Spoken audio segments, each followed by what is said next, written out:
In the darkest corners of American history, there exist stories so profoundly disturbing that they challenge our understanding of human depravity. Stories that were deliberately hidden, burned from records, whispered about only in the dead of night by those who survived them.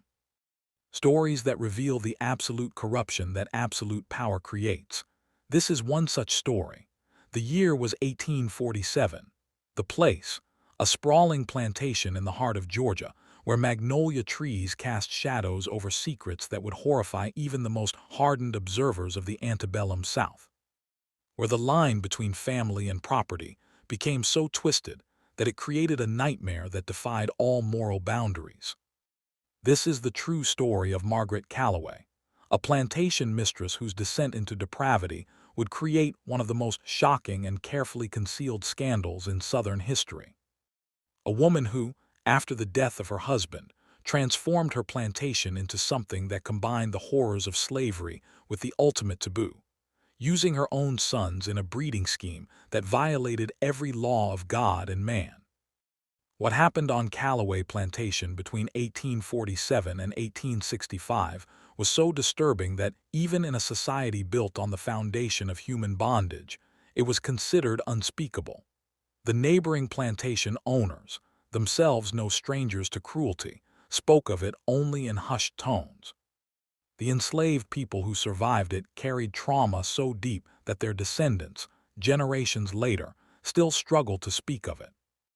This story involves forced breeding, incest, systematic rape, murder, and a level of psychological manipulation that turned sons into instruments of their mother's twisted vision.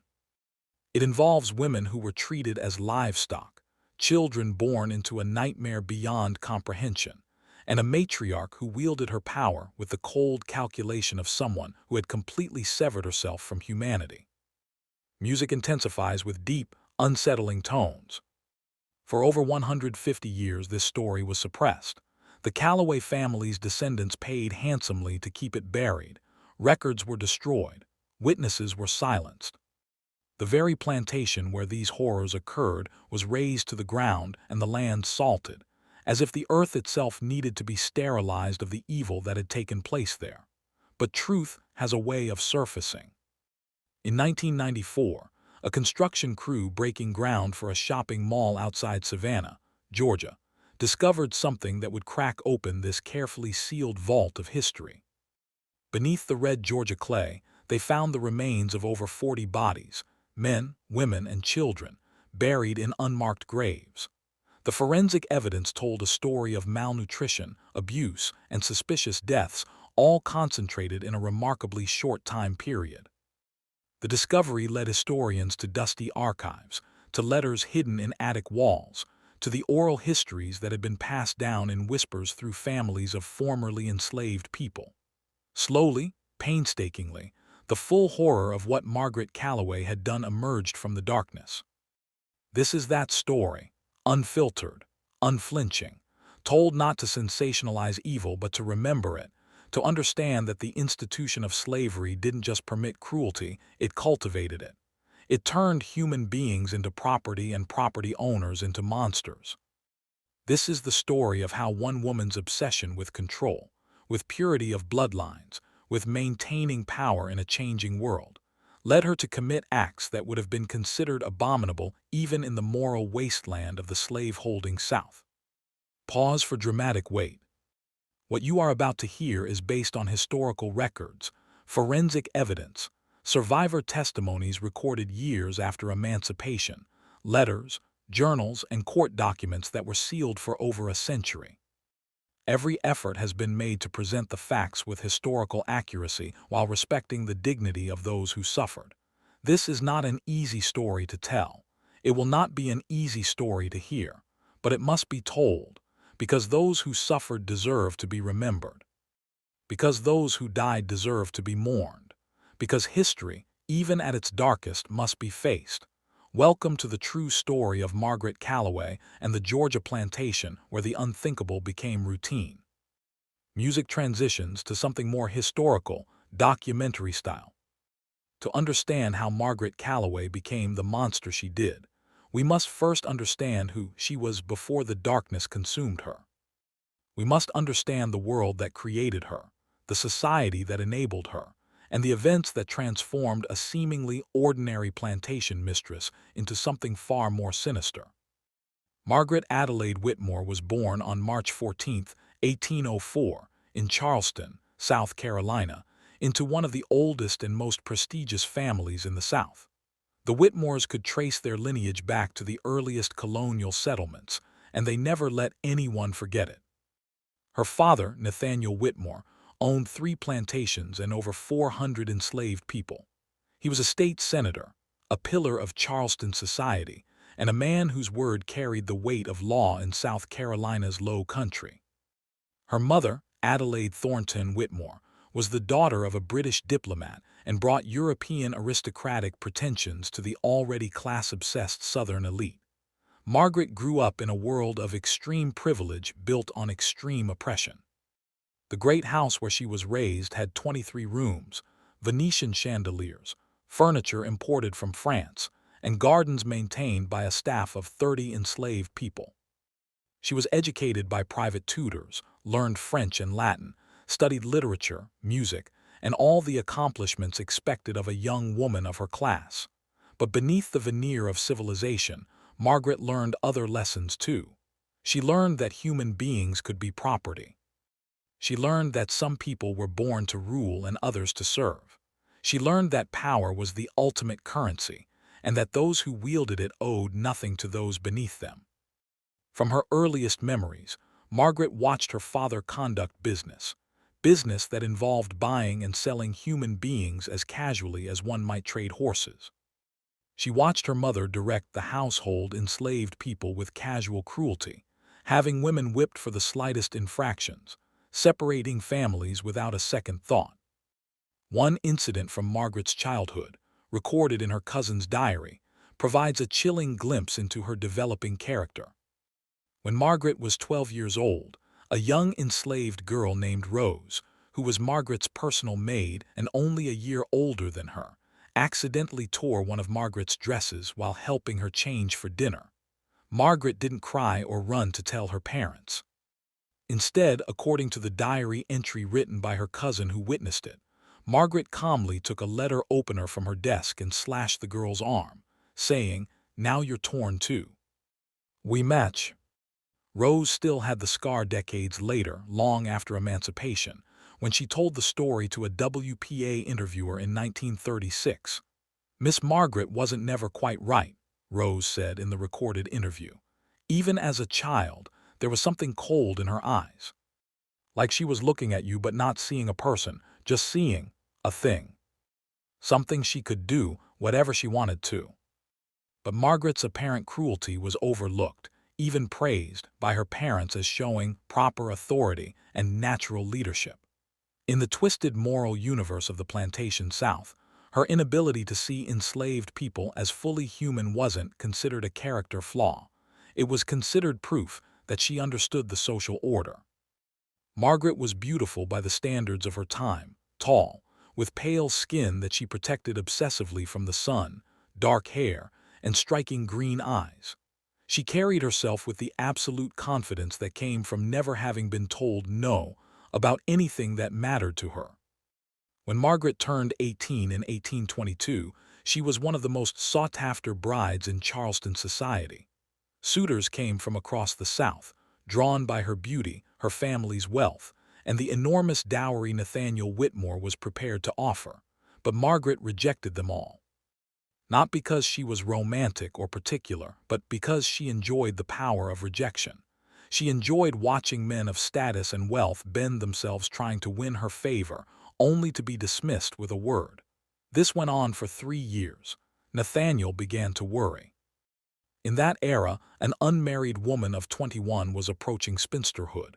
He pressured Margaret to choose a husband, and finally, in 1825, she did.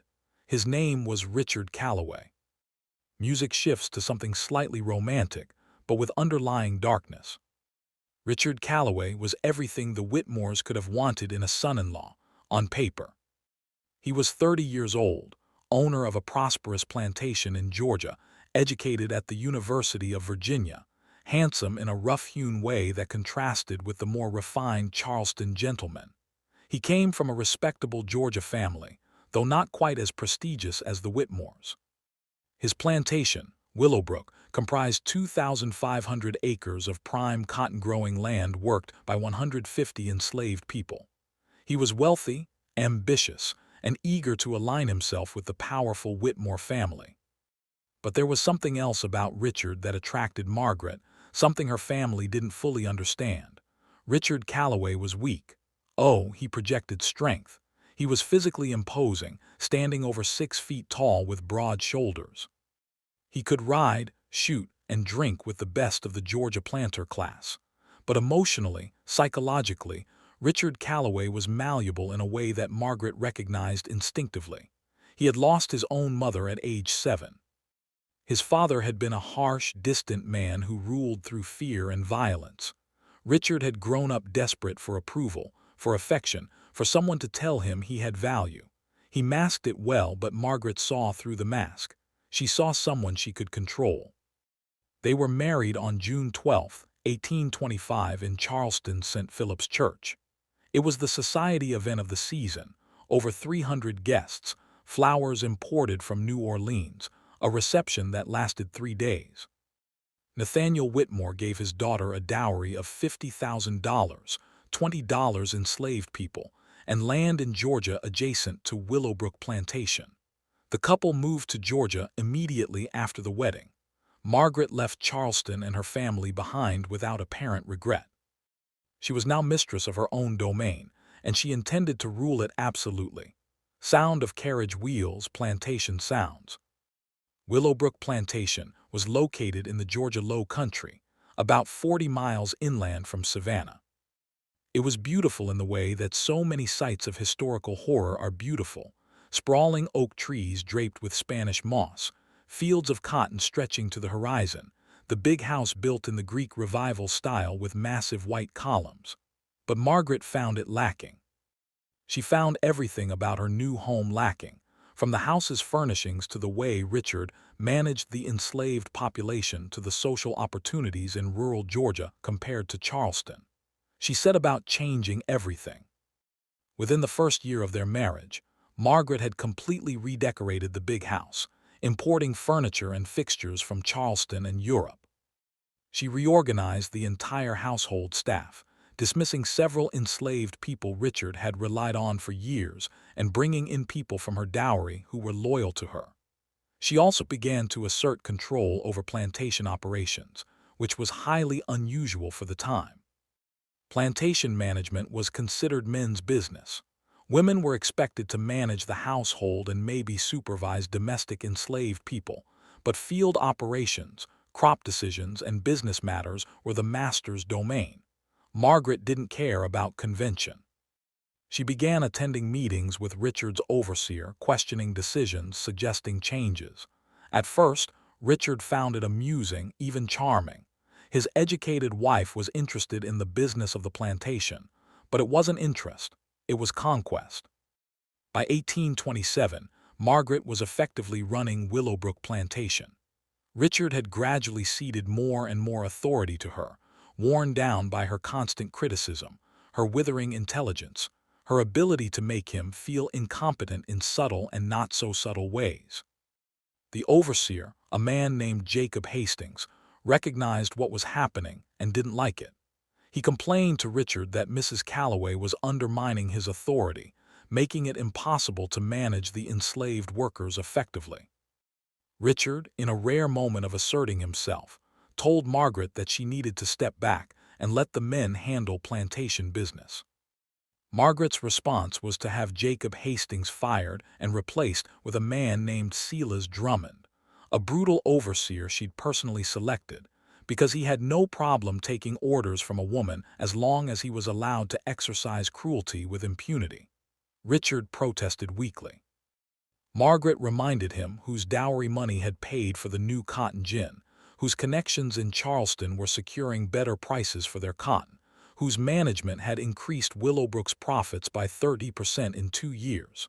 Richard backed down. It would not be the last time. Music becomes darker, more foreboding.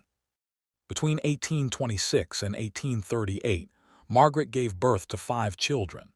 This would be the foundation of everything that came after. These 5 children who would become both victims and instruments of their mother's later atrocities. The first was born in 1826, a son they named Nathaniel after Margaret's father. He was followed by Richard Jr. In 1828, Thomas in 1830, James in 1832, and finally a daughter, Catherine, in 1838. Margaret's relationship with her children was complex and deeply disturbing from the beginning. She was not a nurturing mother in any conventional sense. She didn't coddle them, rarely showed physical affection, and maintained an emotional distance that servants found unnatural. But she was intensely controlling. Every aspect of her children's lives was micromanaged: their education, their activities, their friendships, their thoughts. She selected their tutors personally, dismissed any who she felt were too lenient or who encouraged independent thinking. As the boys grew, she drilled into them lessons about power, control, and their inherent superiority. But her lessons went beyond the typical indoctrination of wealthy Southern children. She taught them that sentiment was weakness, that mercy was foolishness, that they owed nothing to anyone except the family name and bloodline. Nathaniel, the eldest, showed signs early on of being troubled by his mother's teachings. He was sensitive, prone to asking uncomfortable questions about why some people were free and others enslaved. At age 7, he cried when he saw an enslaved man being whipped. Margaret's response was to have Nathaniel watch the entire punishment, which lasted over an hour. When he continued crying, she locked him in a room with no food for 2 days to teach him strength. The lesson apparently worked. Nathaniel never showed such weakness again. Richard Jr., born 2 years later, was different. He seemed to absorb Margaret's lessons without question, without apparent conflict. He was cold, calculating even as a child, and showed a streak of cruelty that pleased his mother greatly. Thomas, the middle son, was the most physically impressive, tall and strong even in childhood. But he was also the least intelligent, easily manipulated by his mother and elder brothers. James, the 4th son, was clever but weak-willed. He wanted desperately to please his mother and would do anything for her approval. And Catherine, the only daughter, was born when Margaret was 34. By this time, Margaret had fully developed her theories about bloodlines, breeding, and control. Catherine would be raised differently than the boys, as a potential breeder herself, though Margaret's full plans for her daughter wouldn't become clear until years later. Richard Calloway, the father, was increasingly marginalized in his own home. By the mid-1830s, he was drinking heavily, spending more time away from the plantation, and avoiding confrontations with his wife. The boys barely respected him. Margaret openly disparaged him in front of the children and the household staff, but Richard still served a purpose for Margaret. He was the legal owner of Willowbrook and the enslaved people on it. His name carried weight in Georgia society, and perhaps most importantly, he was the legitimate father of her sons, which mattered for inheritance and social standing. So Margaret tolerated him, controlled him, and waited. Sound of thunder, rain beginning. The year 1842 brought a yellow fever epidemic to the Georgia coast. It swept through the region, killing thousands. The wealthy fled to the mountains or to Charleston. The poor and the enslaved had no choice but to endure. Richard Calloway was in Savannah on business when the epidemic hit the city. He contracted yellow fever and died within a week. He was 47 years old. Margaret received the news while sitting in the parlor of Willowbrook. According to a letter written by a visiting cousin who was present, Margaret's reaction was unnervingly calm. She didn't cry. She didn't express grief. She simply said, "I see. I'll need to arrange the funeral and settle the estate." The funeral was perfunctory. Margaret wore black and played the grieving widow with perfect accuracy, but those close to her saw no real emotion. When her father came from Charleston to help with estate matters, he found his daughter not mourning but energized, immediately planning changes to how the plantation would be run. "She seems almost relieved," Nathaniel Whitmore wrote in a letter to his wife. I don't know what their marriage was truly like, but I suspect my daughter was happier as a widow than she ever was as a wife. Under the laws of the time, everything Richard had owned now belonged to Margaret. She was one of the wealthiest plantation owners in Georgia, with total control of Willowbrook's 2,500 acres and the 178 enslaved people who worked it. She was 38 years old, wealthy, powerful, and answerable to no one. And this is when the true darkness began. Music shifts to something deeply ominous. After Richard's death, Margaret made several immediate changes to Willowbrook Plantation that, in retrospect, were the first steps toward the horrors that would follow. First, she dismissed all male overseers and replaced them with Silas Drummond as the head overseer, giving him unprecedented authority and a staff of brutal enforcers. Silas understood that his job was not just to maximize cotton production, but to maintain absolute control over the enslaved population through fear. Second, she separated the enslaved families, moving men, women, and children into segregated quarters. This was unusual. Most plantations kept families together, if only because it made the enslaved population more stable and easier to control. But Margaret had other plans. Third, she instituted new rules that severely restricted movement and communication among the enslaved people. No one could leave their assigned area without written permission. No gatherings of more than 3 people were allowed. Speaking to anyone from another section of the plantation was punishable by whipping. The enslaved community at Willowbrook, which had developed its own internal structure and support systems over decades, was deliberately fractured and atomized. People who had been married for years were separated. Children were taken from parents and housed in a separate children's quarter. The stated reason was efficiency and proper organization. The real reason was control, absolute total control. Fourth, and most ominously, Margaret created what she called the registry, a detailed record of every enslaved person on the plantation, including their age, physical characteristics, parentage when known, health status, and what Margaret called breeding potential. The registry was maintained in a leather-bound ledger that Margaret kept in her study. She made entries in her own hand, using a code system of her own design. The ledger was discovered in 1994 during the investigation into the unmarked graves, and it provides chilling evidence of what Margaret was planning. Entries included notations like, "Excellent physical specimen," "Strong bloodline, recommended for primary breeding stock," or "Weak constitution but intelligent, secondary breeding, observe offspring," or most chillingly, "Defiant personality. Breed with compliant stock to dilute resistance traits." Margaret was treating human beings like livestock, carefully planning a breeding program based on her own twisted theories about heredity, obedience, and blood. But why? Why would a wealthy widow with a successful plantation suddenly become obsessed with controlled breeding of enslaved people? The answer lies in a combination of factors: economic, psychological, and ideological. Economically, the domestic slave trade was extremely profitable.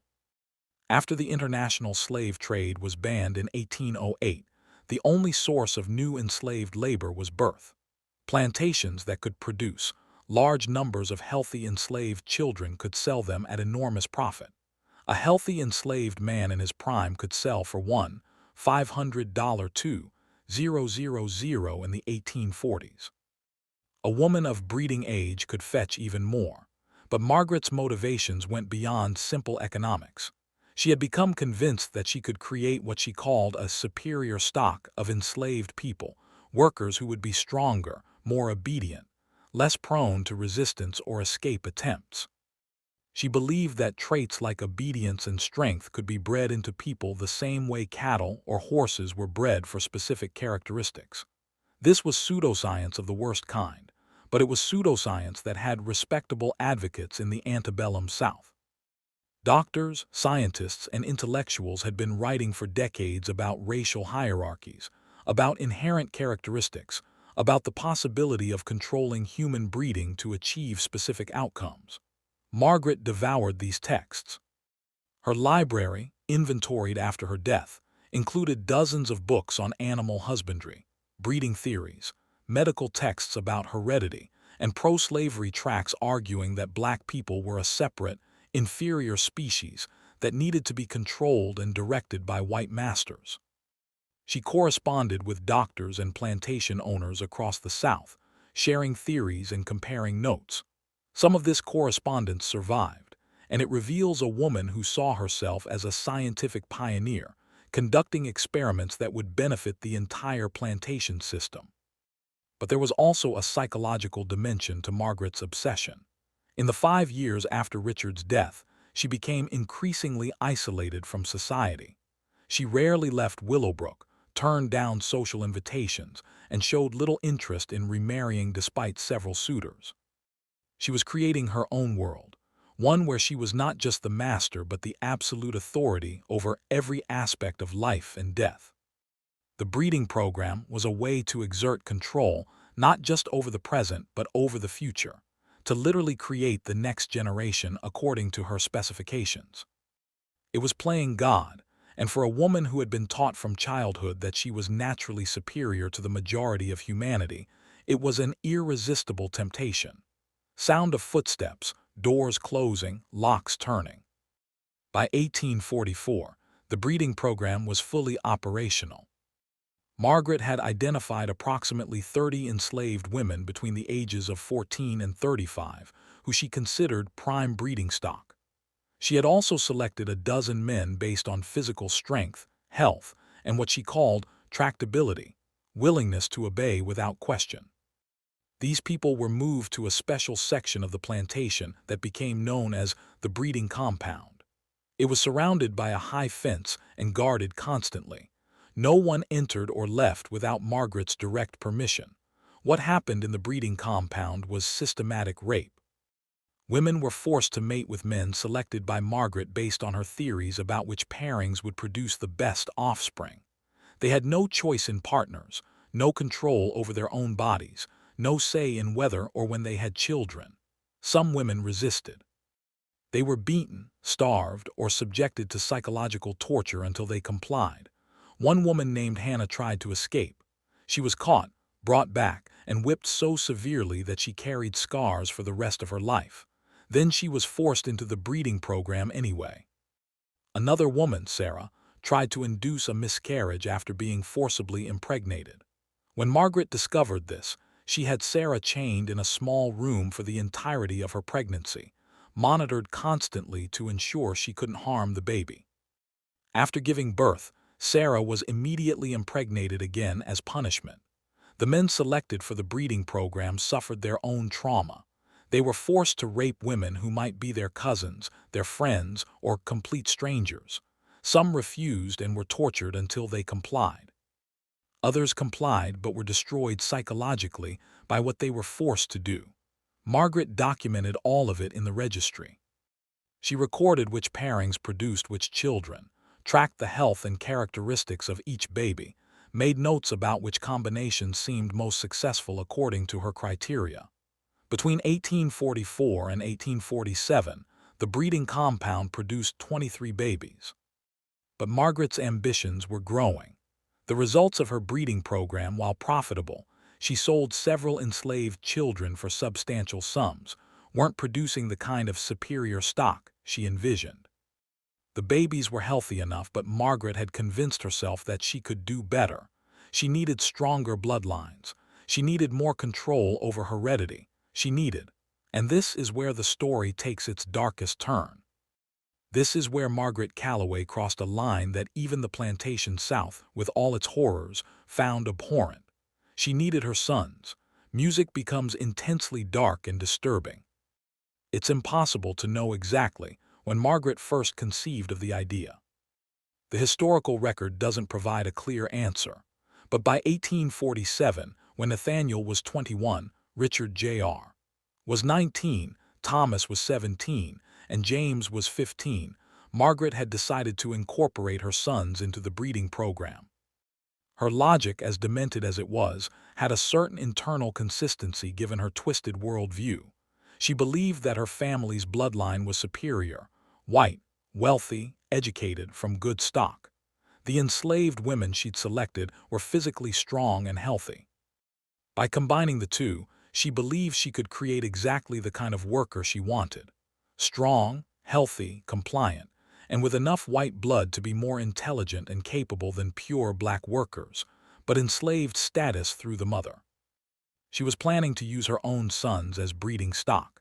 In her mind, this served multiple purposes. It would create enslaved people who would be extraordinarily valuable.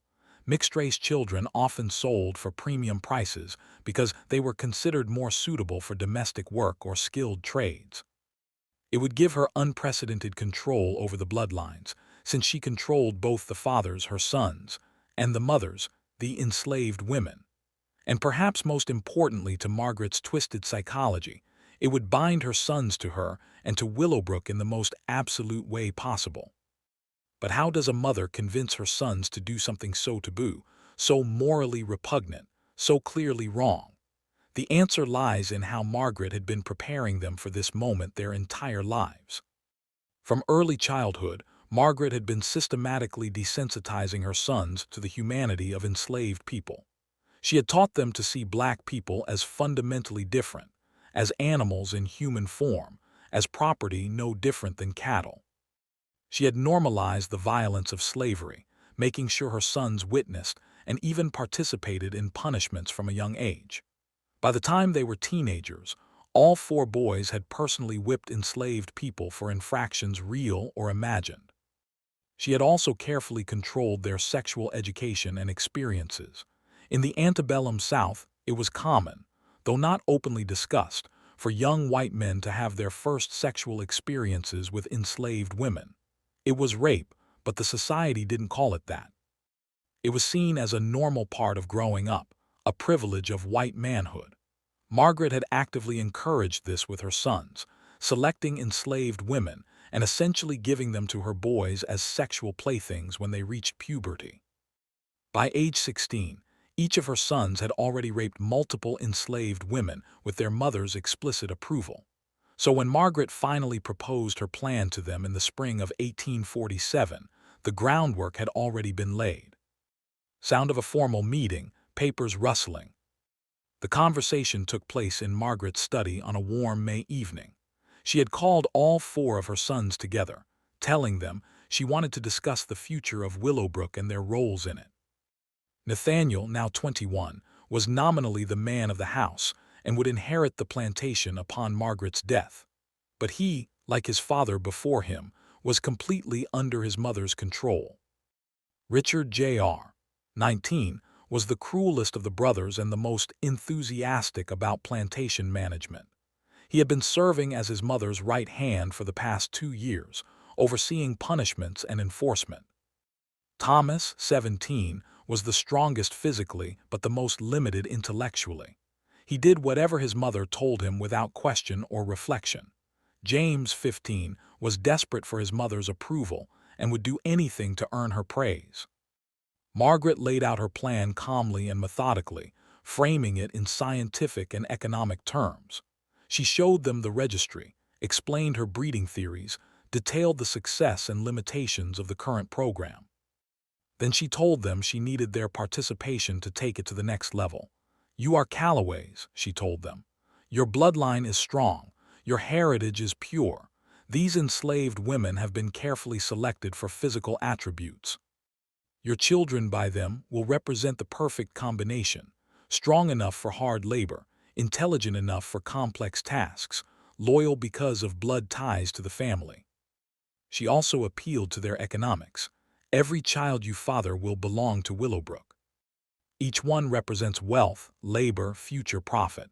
You won't just be serving the family, you'll be securing our fortune for generations." The brothers' reactions were telling. Nathaniel, the eldest, was uncomfortable. He asked questions about the morality of it, about what people would say if they found out.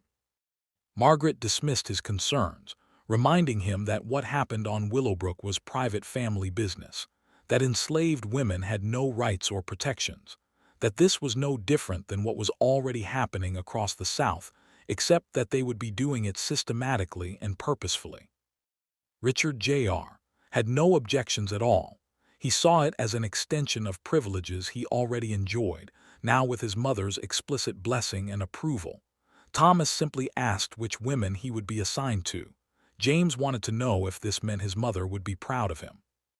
Within a week, all 4 brothers had agreed to participate. Margaret's plan was now in motion. She selected specific enslaved women for each son, creating what she called breeding partnerships.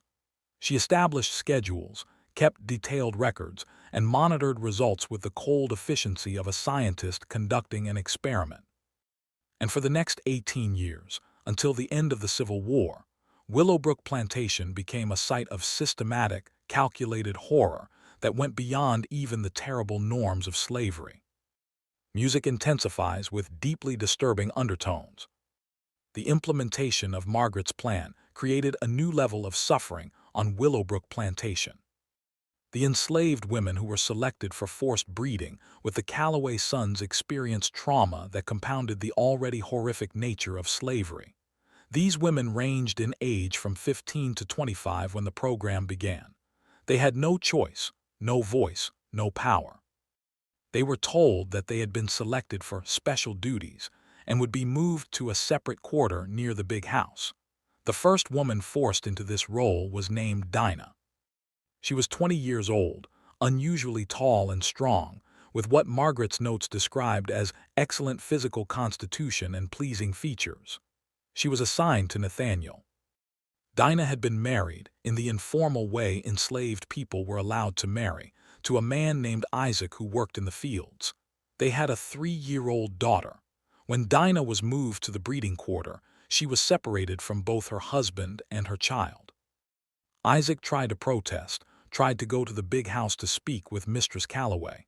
He was caught by the overseers, given 50 lashes, and sold to a plantation in Alabama within a week. His daughter was moved to the children's quarter.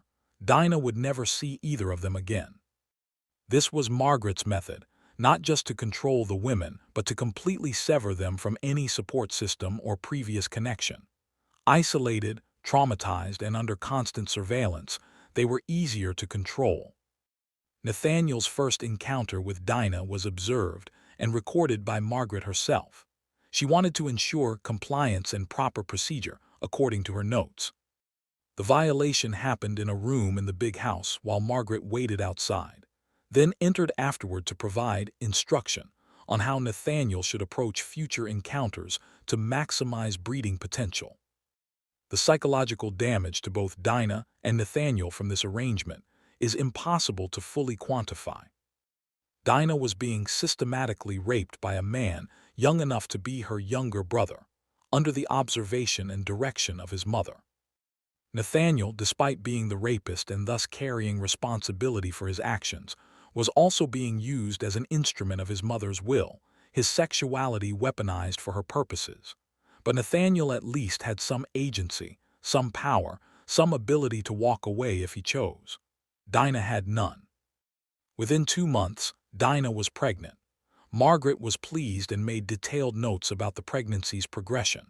She provided Dinah with better food and slightly better living conditions, not out of kindness, but to protect the valuable property developing in her womb. Dinah gave birth to a son in April 1848. Margaret personally attended the birth, took the baby within hours, and made detailed notes about his appearance, health, and characteristics. The baby was light-skinned, healthy, and strong. Margaret named him Nathan, after both Nathaniel and her own father. Dinah was allowed to nurse the baby for 6 months, then the child was taken and given to another enslaved woman to raise. Dinah was immediately returned to Nathaniel for breeding. This became the pattern. Pregnancy, birth, brief nursing period, separation, repeat. Over the next 15 years, Dinah would give birth to 7 children by Nathaniel. She would be allowed to keep none of them. Somber, mournful music. Richard Jr., the second son, was assigned to a woman named Charlotte. Charlotte was 18, small in stature but wiry and strong. She had been born on Willowbrook and had known Richard Jr. her entire life. He was only a year older than her. Charlotte had watched Richard Jr. grow from a cruel boy into a crueler man. She had witnessed his participation in punishments, heard his laugh as other enslaved people suffered, and now she was being forced to submit to him sexually. Unlike Nathaniel, who approached the situation with at least some visible discomfort, Richard Jr. seemed to relish his role. He was violent, sadistic, and cruel. Charlotte's body bore scars from his abuse, bite marks, bruises, burns from cigars. Margaret received complaints from other enslaved women who could hear Charlotte's screams from the breeding quarter. Margaret's response was not to restrain her son's cruelty, but to have the breeding quarter moved farther from other buildings so the noise wouldn't be disturbing. Charlotte became pregnant 3 times between 1847 and 1850, but unlike Dinah's healthy pregnancies, Charlotte suffered.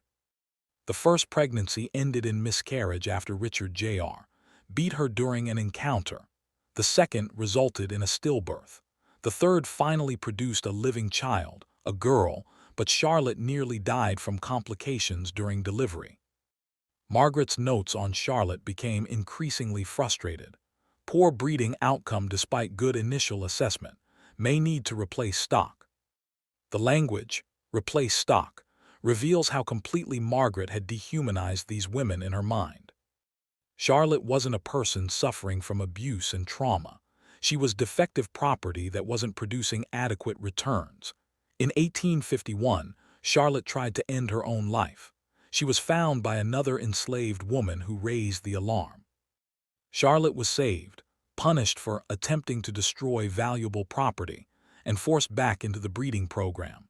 She bore 3 more children over the next decade, but the trauma of her existence left her emotionally shattered. Those who knew her before the breeding program said she had been spirited and strong-willed. By the mid-1850s, she barely spoke, moved through her days like a ghost, and showed no emotion even when her children were taken from her. Thomas, the third son, was paired with multiple women over the years. Margaret's notes indicate she saw Thomas as particularly valuable for breeding because of his physical size and strength, and she wanted those traits passed on to as many children as possible. His primary partner was a woman named Ruth, who was 23 when the program began. Ruth was unusually tall for a woman of that era, standing nearly 6 feet, with powerful shoulders from years of field work. Margaret believed Ruth and Thomas would produce exceptionally strong children. Ruth bore Thomas 5 children between 1848 and 1856. All were indeed large babies and all survived infancy, a success rate that pleased Margaret greatly. But the toll on Ruth's body was severe. Each pregnancy was difficult, each birth traumatic. By her 5th pregnancy, Ruth's health was so compromised that the plantation doctor warned Margaret that another pregnancy might kill her. Margaret's response, recorded in her notes, has produced satisfactory results. Will monitor health and determine if one more pregnancy is feasible. If subject expires during childbirth, the offspring may justify the loss of the mother. Ruth survived her 5th pregnancy, but was left so weakened that Margaret deemed her unsuitable for further breeding and reassigned her to light work in the big house. She lived until 1871, dying at age 47, her body destroyed by years of forced pregnancies and hard labor. Thomas was also assigned to a woman named Esther starting in 1852. Esther was only 16 when she entered the breeding program, barely more than a child herself. She bore Thomas 3 children before the war ended. Witnesses who survived Willowbrook later reported that Esther would rock herself and hum constantly, a self-soothing behavior that developed as her mind tried to escape the horror of her reality. Music becomes even darker. James, the youngest son, began his participation in the breeding program at age 15, which was considered appropriate by Margaret since he had already matured physically. He was initially paired with a woman named Celia who was 22. James was the most psychologically damaged of all the sons by the breeding program. Despite his desperate desire for his mother's approval, he showed signs of severe emotional conflict about what he was being asked to do. He would sometimes refuse to go to the breeding quarter, hiding in his room or leaving the plantation grounds entirely. Margaret would respond with a combination of psychological manipulation and punishment, withdrawing affection, berating him as weak, comparing him unfavorably to his brothers. When psychological tactics didn't work, Margaret used physical punishment. Yes, even on her own son. James was whipped several times for failing to fulfill his duties. The servants who witnessed these punishments were horrified, a mother having her teenage son beaten for refusing to rape enslaved women. Eventually, James complied, but the psychological toll was evident. He drank heavily, suffered from what we would now recognize as severe depression, and alternated between periods of violent anger and complete withdrawal. Celia bore James 2 children, but the encounters were so sporadic and James's behavior so erratic that Margaret eventually reassigned Celia to Thomas and gave James a different woman, a 17-year-old named Mary who Margaret thought might be more motivating due to her youth and appearance. The pairing of James and Mary produced 3 children between 1850 and 1855, but James's mental state continued to deteriorate. By his early 20s, he was rarely sober, and his behavior became increasingly unpredictable and violent. Sound of children playing, discordant and unsettling. By 1850, just 3 years into the program, Margaret's breeding scheme had produced 13 children, babies and toddlers who were the offspring of her sons, and the enslaved women they'd been forced upon. These children existed in a strange, terrible limbo. Legally, they were enslaved because their mothers were enslaved. The law of the time followed the principle of partus sequitur ventrum. The child follows the condition of the mother. It didn't matter that their fathers were white, wealthy, and free. Their mother's enslaved status made them property, but they were also Margaret's grandchildren, carrying Calloway blood. This created complicated questions about how they should be treated, how they should be raised, what their future might hold. Margaret's answer was characteristically cold and calculated. These children were assets, property she had deliberately created for specific purposes. They would be raised communally in the children's quarter, separated from their mothers after weaning. They would be trained from the earliest age for the roles Margaret envisioned for them. The lighter-skinned children, those who most obviously showed their white parentage, would be trained for domestic work or skilled trades. The darker children would be destined for field work, but all would be kept on Willowbrook. None would be sold, at least not initially. They represented Margaret's investment in the future of the plantation. Margaret hired a woman named Agnes, an enslaved woman of about 50 who had raised children before, to supervise the children's quarter. Agnes was given strict instructions on diet, discipline, education, and training. Everything was regimented, scheduled, controlled. The children learned to read and write, highly unusual for enslaved children, but Margaret believed literacy made them more valuable and easier to manage for complex tasks. They learned trades. They learned absolute obedience. But they also grew up without families, without mothers or fathers in any meaningful sense. They knew who their mothers were but were not allowed to develop close bonds with them. They knew their fathers were the white men they saw around the plantation, but this knowledge was never acknowledged or discussed. Imagine the psychological impact, being a child who knows your father is the master's son, but you are enslaved, sharing blood with the family that owns you, being simultaneously related to and owned by the same people. Some of these children, as they grew older, would understand the circumstances of their conception, that their mothers had not chosen their fathers, that they were the products of systematic rape. This knowledge added another layer of trauma to already traumatized young lives. Sound of mansion interior, formal dinner sounds. One aspect of Margaret's scheme that makes it even more disturbing was how she normalized it within her own household and social circle. She didn't hide what she was doing, not entirely. She was too proud of her system to keep it completely secret. She discussed her breeding theories with visitors, showed them the registry, took them on tour of the plantation where she pointed out her successes. Some visitors were horrified and never returned. But others, and this reveals something dark about the plantation society as a whole, were intrigued. They asked questions about methodology, about results, about whether her theories were proving correct. Margaret corresponded with several other plantation owners, particularly women who had inherited plantations and were running them independently.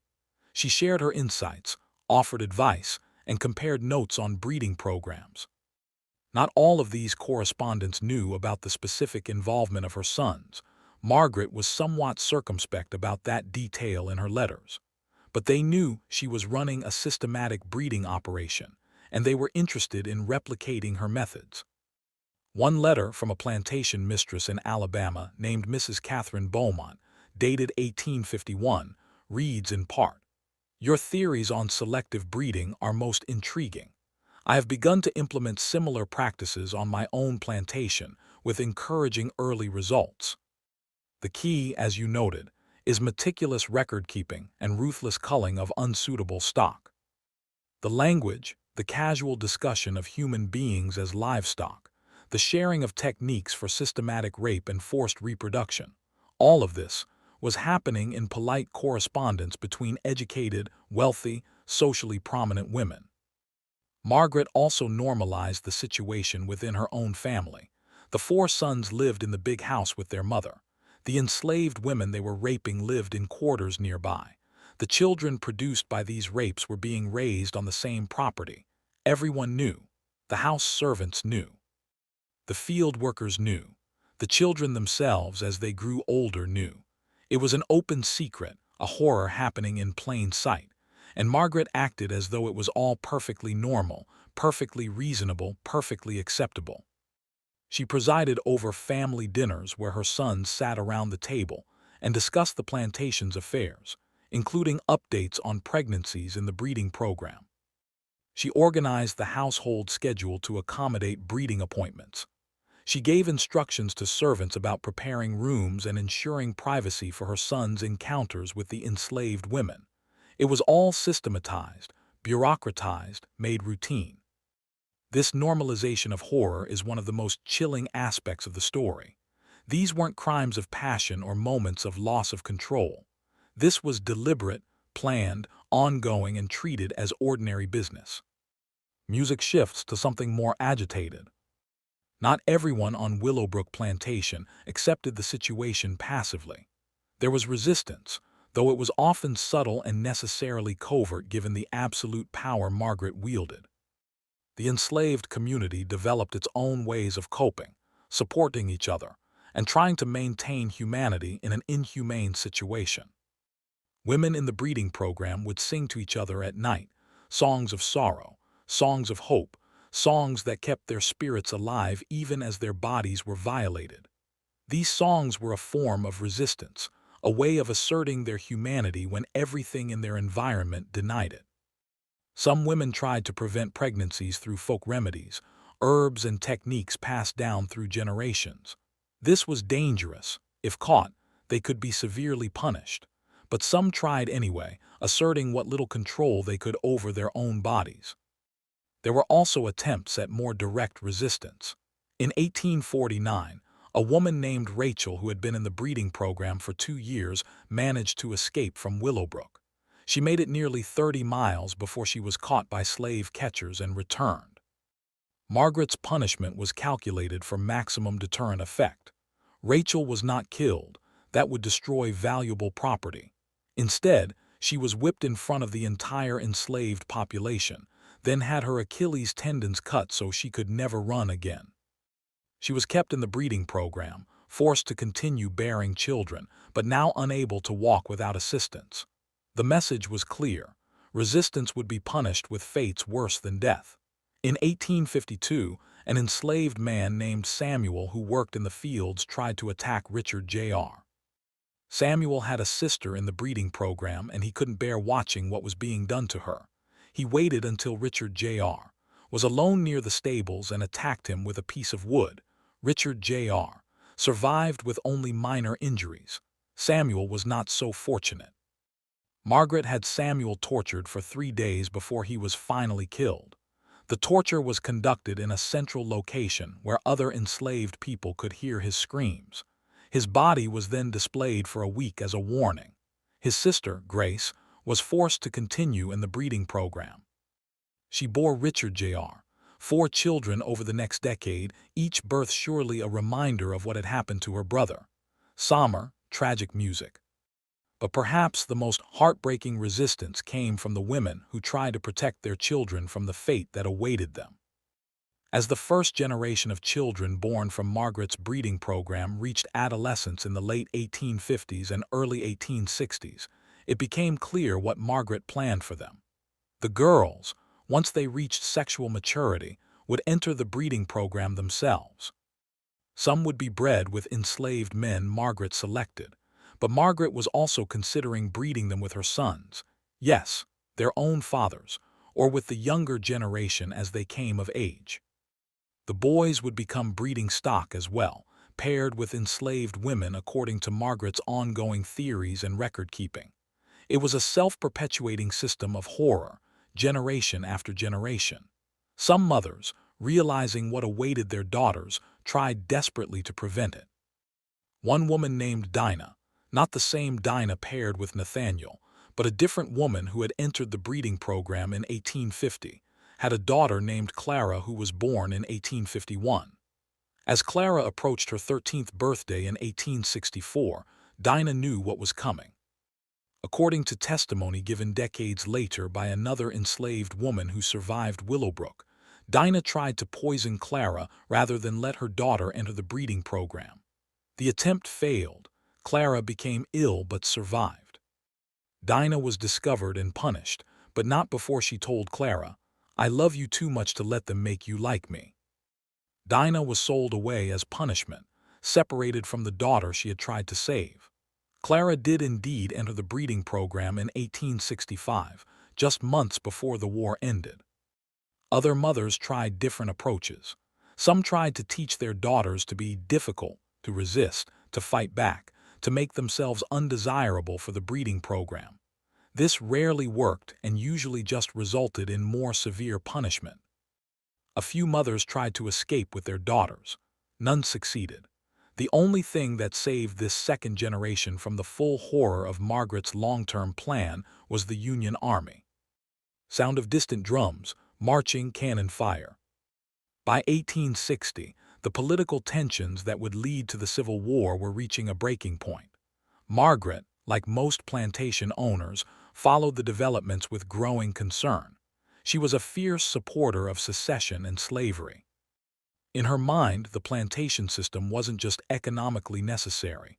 It was the natural order of things, ordained by God and nature.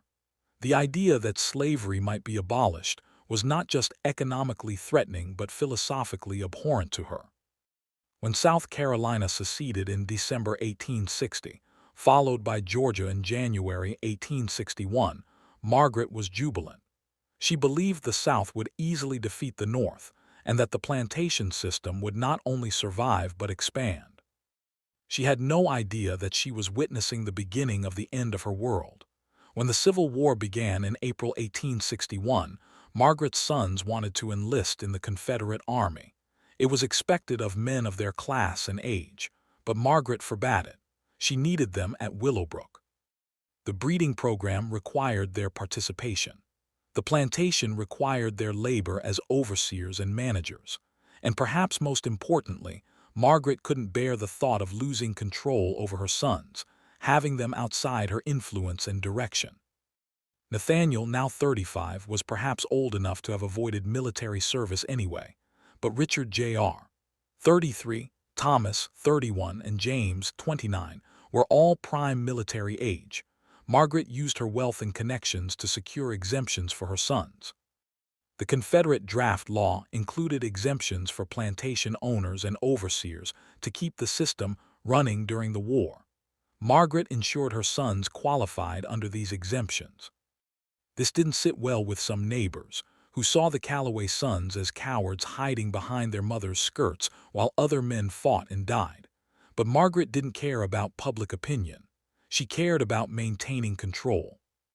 As the war progressed and the Union Army pushed deeper into the South, conditions on Willowbrook changed. Food became scarce. Supplies were diverted to the war effort. The enslaved population, sensing that change might be coming, became harder to control. Margaret responded by increasing brutality. Punishments became more severe. Restrictions became tighter. She was trying to maintain absolute control in a world that was slipping away from her. By 1863, when the Emancipation Proclamation was issued, Margaret refused to acknowledge it. She told the enslaved people on Willowbrook that it didn't apply to them, that Georgia was a sovereign state, that nothing had changed. Some believed her. Others didn't, but were too afraid to act on their disbelief. But everyone was waiting, watching, hoping. Music builds with tension and anticipation. In December 1864, General William Tecumseh Sherman's army began its march to the sea, cutting a path of destruction through Georgia from Atlanta to Savannah. Willowbrook Plantation was directly in their path. Margaret received warnings that the Union Army was approaching. Neighbors were fleeing, taking their most valuable possessions and enslaved people and heading inland. They urged Margaret to do the same. She refused. Margaret was convinced that the Confederate Army would stop Sherman, that the Union advance would be turned back, that her world would survive. She was wrong. On December 18, 1864, Union troops reached Willowbrook Plantation. What they found there shocked even hardened soldiers who had seen the worst of war and slavery. Sound of military drums, soldiers marching, orders being shouted. The Union force that arrived at Willowbrook consisted of about 200 soldiers from the 14th Corps of Sherman's army. They were led by Colonel James Morrison, a Massachusetts native who had been fighting since the beginning of the war. Colonel Morrison had seen dozens of plantations by this point. He had witnessed slavery's cruelties firsthand, the whipping posts, the slave quarters, the systematic dehumanization. He thought he understood the depth of slavery's evil, but Willowbrook was different. The soldiers arrived expecting what they'd found elsewhere: a plantation owner who would either flee or surrender, enslaved people who would rejoice at their liberation, a system to dismantle and move on from. Instead, they found something that one soldier described in his diary as a vision of hell itself. Margaret refused to surrender the plantation or acknowledge Union authority. She stood on the front porch of the big house, her 4 sons behind her, and informed Colonel Morrison that he and his men were trespassing on private property. Morrison, accustomed to Southern defiance, ignored her and ordered his men to begin searching the plantation. What they found in the breeding quarters horrified them. Women in various stages of pregnancy, living in conditions that shocked even soldiers who had low expectations. Children who were clearly of mixed race, kept in separate quarters under guard. The registry, which Margaret had foolishly not hidden, with its detailed notes about forced breeding and genetic experiments. One soldier, Private Thomas Weatherby, wrote in a letter home, "We have seen terrible things in this war, but nothing prepared me for what we found in this place." That woman had been breeding human beings like cattle, using her own sons for the purpose. The children, the poor children, born into this nightmare. I cannot adequately describe the revulsion I feel. Colonel Morrison confronted Margaret with the registry. She didn't deny anything. In fact, she seemed proud of it. "I've created a superior system," she told him, according to his official report. "I've improved the stock, increased the value of my property, and done it all through careful planning and scientific method. You Yankees might not understand, but this is the future of proper plantation management." Morrison, a religious man, was reportedly speechless at her lack of remorse or recognition of what she'd done. He ordered all enslaved people on Willowbrook to be immediately freed and told they were under the protection of the Union Army. He had the breeding quarters opened and the women brought out. The scene that followed was chaotic and emotional. Some enslaved people rejoiced, singing and praising God. Others were cautious, having been disappointed before, not quite believing it was real. Still others were simply in shock. The women from the breeding program reacted in various ways. Some collapsed in relief. Others stood silent, as if they couldn't process what was happening. A few tried to find their children in the children's quarter, leading to heartbreaking reunions between mothers and children who had been separated for years. Dinah, who had borne Nathaniel 7 children over 15 years, asked to see her babies. When told that they were scattered throughout the plantation, some in the children's quarter and others already working, and that the youngest was 7 years old, she broke down completely. "I don't even know what they look like," she sobbed. "I never got to keep them. I never got to be their mother." Music becomes deeply emotional. Colonel Morrison faced a dilemma about what to do with Margaret and her sons.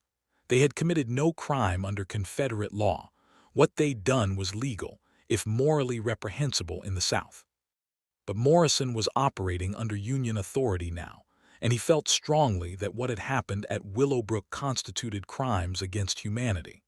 He placed Margaret and her 4 sons under arrest and confined them to the big house under guard while he figured out what to do with them. Margaret was outraged. She demanded to know by what authority she was being detained on her own property. She threatened legal action, insisted that Morrison would face consequences for this overreach. Her sons were less defiant. Nathaniel seemed almost relieved. Richard Jr. was angry but calculating, clearly thinking about how to navigate this new situation. Thomas was confused, unsure what was happening or what it meant. James was drunk, as he usually was by that time of day. Morrison sent a report to his superiors, describing what he'd found at Willowbrook and asking for guidance.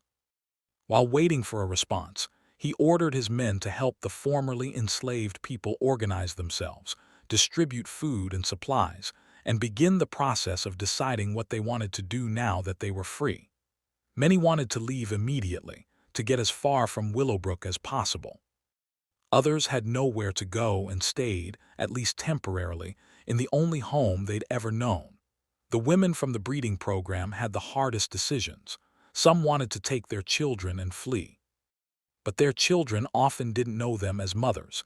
They'd been raised communally, with no strong bonds to their birth mothers. Some children didn't want to leave with these women who were strangers to them, even though they were biologically their mothers. It was heartbreaking. Years of forced separation had destroyed natural family bonds. Margaret's system had succeeded in atomizing families so completely that even freedom couldn't immediately repair the damage. Sound of fire crackling, building burning. On December 20th, 1864, before Morrison received any response to his report, Willowbrook Plantation burned to the ground. The fire started in the middle of the night. It began in the big house and spread rapidly, consuming the mansion and spreading to outbuildings. Margaret and her sons were asleep inside. Union guards were supposed to be watching the building, but in the chaos of the fire, they focused on evacuating people rather than ensuring the Calloways escaped. By the time anyone thought to check on Margaret and her sons, it was too late. The fire was too intense. The second floor where their bedrooms were located had already collapsed. All 5 Calloways died in the fire. Margaret was 60 years old. Nathaniel was 38, Richard Jr. was 36, Thomas was 34, and James was 32. The official report stated that the fire was accidental, possibly caused by an overturned lamp or an ember from a fireplace. But there were whispers. Rumors that one of the formerly enslaved people had started the fire deliberately, had blocked the doors from the outside, had ensured the Calloways couldn't escape. Colonel Morrison conducted an investigation but found no definitive evidence of arson. Or perhaps he found evidence but chose not to pursue it. His report concluded, accidental fire, no suspects identified. Given the circumstances and the chaos of the current military situation, further investigation is not warranted. The formerly enslaved people of Willowbrook were questioned.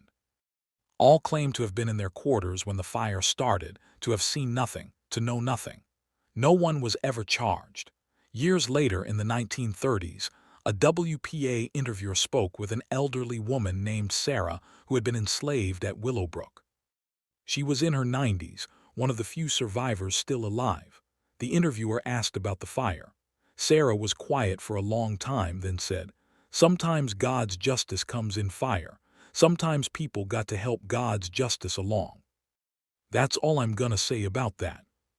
When pressed, she refused to say anything more. Music becomes reflective. With the Calloways dead and the plantation destroyed, the formerly enslaved people of Willowbrook scattered. Some made their way to Savannah, which the Union Army had just captured.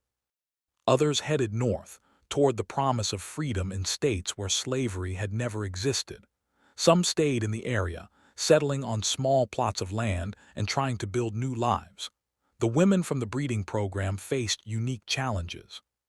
They were traumatized, many were pregnant or had young children, and they had spent years in isolation from normal society. Some tried to find family members they'd been separated from, husbands who had been sold away, children who had been taken, parents and siblings they'd been forced to leave behind. Most of these searches ended in heartbreak. The people they sought were dead or lost or untraceable. The children born from the breeding program grew up with complicated identities. They were free now, but they carried the burden of knowing their origins. They were the products of rape, born into slavery, fathered by the sons of the woman who had enslaved their mothers. Some tried to forget, to create new identities that had nothing to do with Willowbrook. Others carried the story with them, determined that what had happened would not be forgotten. One of these children, a man named Nathan, the first child born to Dinah and Nathaniel back in 1848, grew up to become a teacher in the Reconstruction era. He dedicated his life to educating formerly enslaved people and their children. In 1890, when he was 42 years old, Nathan gave an interview to a northern journalist who was writing about the legacy of slavery. In that interview, Nathan spoke publicly for the first time about his origins. "I am the grandson of Margaret Calloway," he said. "I am the son of her eldest boy and a woman she owned. I was created deliberately, as part of a scheme to breed better slaves. I was property before I was a person. But I am free now, I am educated, I am a teacher. And I have children of my own, children who were born free, who will never know slavery, who will carry forward not the legacy of what was done to us, but the legacy of what we overcame. That woman tried to control everything, our bodies, our futures, our very bloodlines, but she failed. We are here, we are free, we are human, and that is her ultimate defeat." Music swells with a sense of bittersweet triumph. For decades, the full story of what happened at Willowbrook Plantation remained hidden. It was too shameful, too disturbing, too threatening to the narratives that both the South and the North wanted to tell about slavery and the Civil War. The South wanted to remember the plantation era as genteel and civilized, characterized by kindly masters and faithful servants. The Willowbrook story destroyed that myth completely.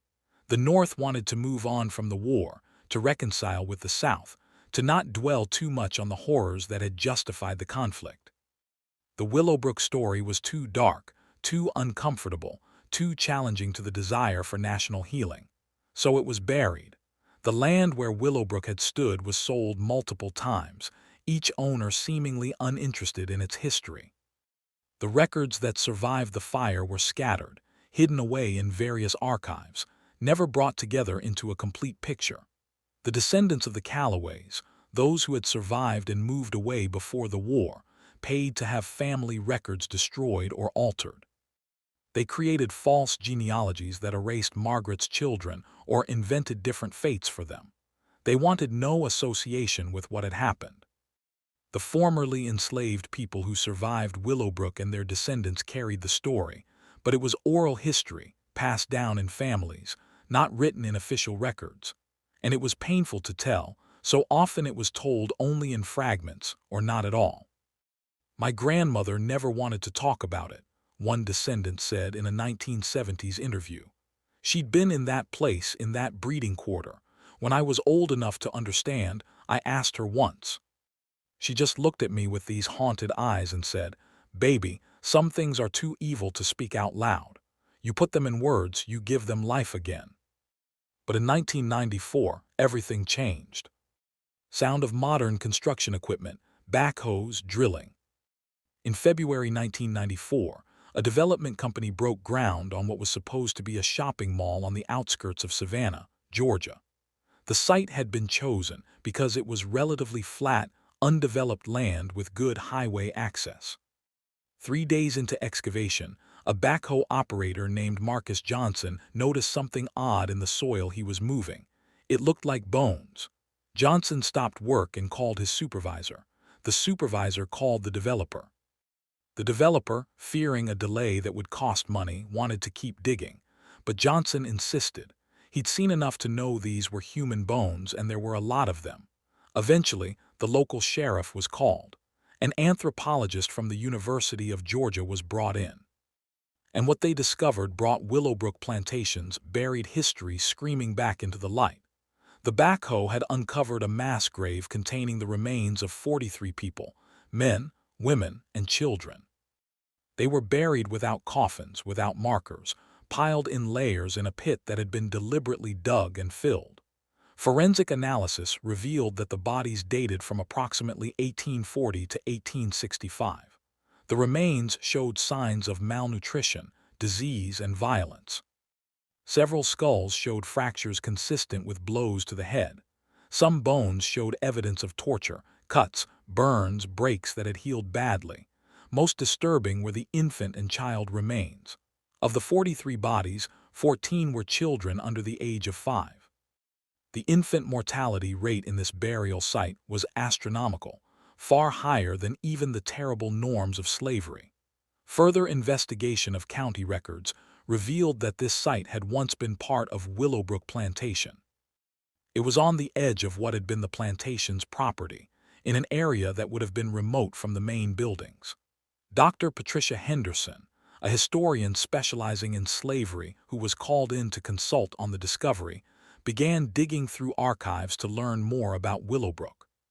What she found led her on a 5-year research project that would culminate in her groundbreaking book, The Breeding Ground, Margaret Calloway and the Secret Horrors of Willowbrook Plantation. Dr. Henderson tracked down scattered records, letters in private collections, court documents, census records, slave schedules. She found the registry, which had somehow survived the fire and ended up in a South Carolina archive, misfiled and forgotten. She located WPA interviews with formerly enslaved people, including several who had been at Willowbrook.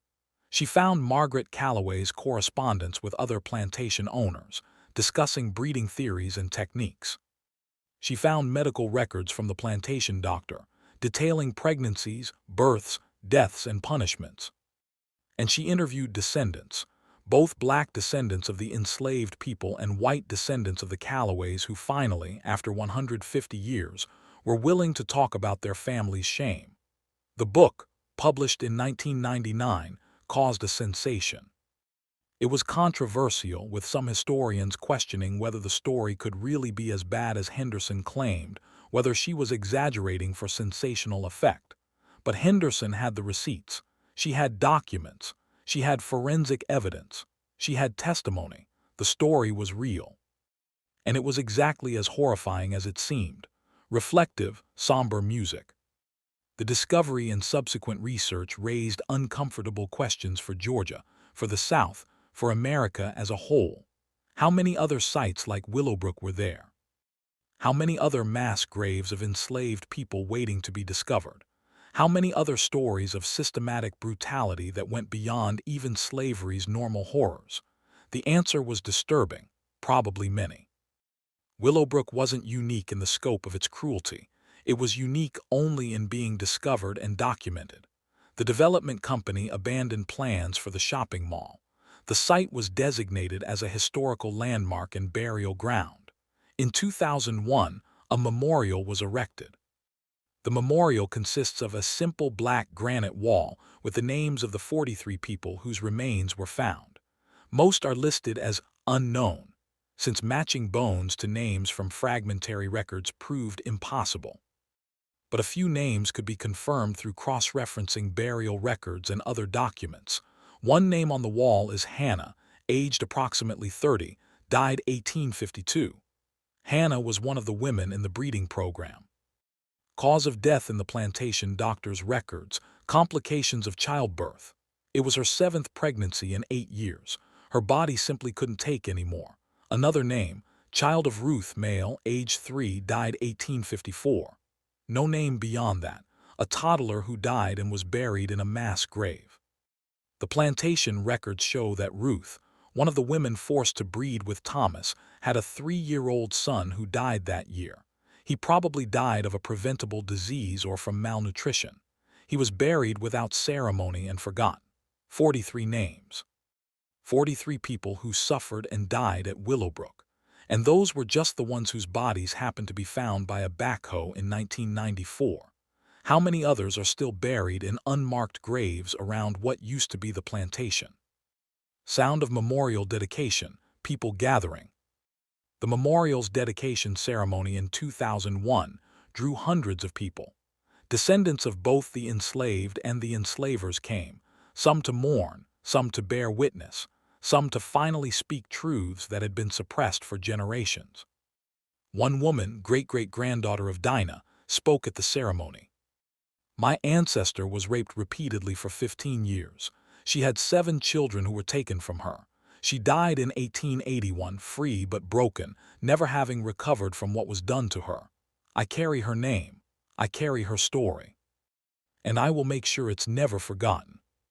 We are here to remember the victims, but also to confront the perpetrators. Margaret Calloway was a monster. Her sons were rapists. What they did was evil, regardless of what the law said at the time. Calling it slavery doesn't make it less evil. Calling it a breeding program doesn't make it less rape. We have to speak these truths clearly. We can't soften them. We can't look away. A man who identified himself as a distant relative of the Calloways also spoke, which surprised many. "I'm ashamed to carry this family name. I am ashamed of what my ancestors did. I cannot apologize enough. I cannot make amends. All I can do is stand here and say, what they did was wrong. It was evil, and their victims deserve to be remembered and honored. I wish I could say my family was unique, that this was an aberration. But the truth is that slavery itself was the system of abuse. Willowbrook might have been an extreme example, but it was extreme only in degree, not in kind." Music becomes contemplative.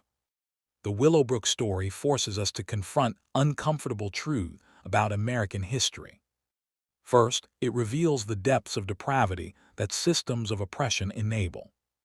When you reduce human beings to property, when you strip away all legal and social protections, when you give some people absolute power over others, you create conditions where the worst of human nature can flourish without restraint.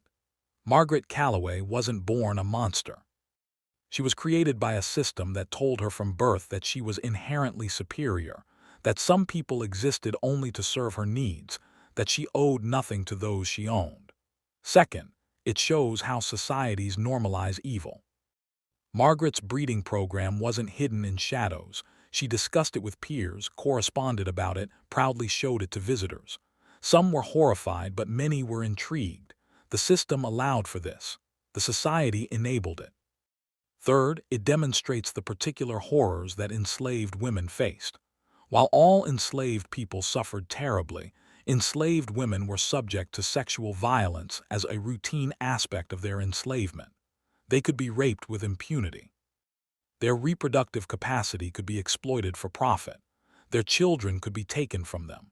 Their bodies were not their own in any sense. The women of Willowbrook experienced this horror in a systematized, calculated way that was extreme even by slavery's standards.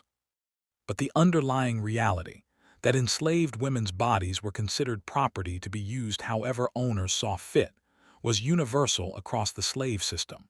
Fourth, the Willowbrook story reveals the complicity of white women in slavery's horrors. The popular narrative often portrays slavery as a system run by men, with white women as passive observers or even secret abolitionists.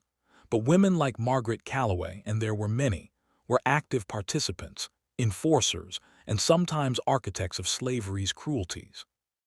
Margaret wielded her power as ruthlessly as any male plantation owner.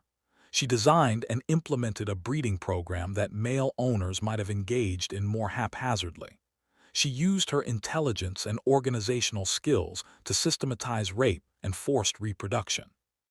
The myth of the genteel Southern lady, presiding over a gracious household while her husband handled the ugly business of slavery, dies hard in the face of Margaret Calloway's carefully documented atrocities. Fifth, the story illustrates the multi-generational trauma of slavery. The children born from Margaret's breeding program carried psychological scars their entire lives. Their children carried them. Their grandchildren carried them. Trauma doesn't end when the traumatic events end. It echoes through generations. Descendants of Willowbrook survivors, interviewed in the 1990s and 2000s, spoke about family patterns of dysfunction, difficulty with intimacy and trust, hypervigilance, depression, and anxiety that they could trace back to what their ancestors endured. The psychological wounds inflicted at Willowbrook didn't heal with emancipation. They persisted for more than a century. Sound of archives, papers rustling, typing. Dr. Henderson's research also uncovered what happened to some of the key figures in the Willowbrook story after the plantation burned. Silas Drummond, Margaret's brutal overseer, survived the fire and the Union occupation. He fled Willowbrook when the Union Army arrived and made his way to Texas, where he continued working as an overseer on plantations until the end of the war. After emancipation, he became a sheriff in a small Texas town, where he used his position to terrorize black residents during Reconstruction. He died in 1891 at age 73, never having faced any legal consequences for his actions at Willowbrook. Catherine Calloway, Margaret's only daughter, was not at Willowbrook when the Union Army arrived. She had married in 1860 at age 22 and moved to her husband's plantation in Alabama. She survived the war, had 6 children, and died in 1902. Her descendants claimed she never spoke about her mother or brothers, never mentioned Willowbrook, and became intensely religious later in life, possibly as a way of dealing with guilt or trauma about her family. Several of the children born from the breeding program went on to live remarkable lives despite their traumatic beginnings. Nathan, the son of Dinah and Nathaniel, became a teacher as mentioned earlier.